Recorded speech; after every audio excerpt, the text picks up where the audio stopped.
Garden birds are a diverse group of bird species that are commonly found in and around gardens, parks and other urban or suburban green spaces.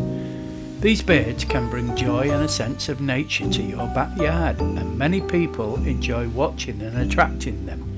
Here are some common garden birds you might encounter. House sparrow, small brown birds often found in large groups. European robin, known for their red or orange breast and friendly demeanor.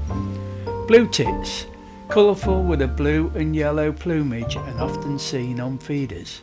Great tits, similar to the blue tit but larger with a distinct black stripe down its chest.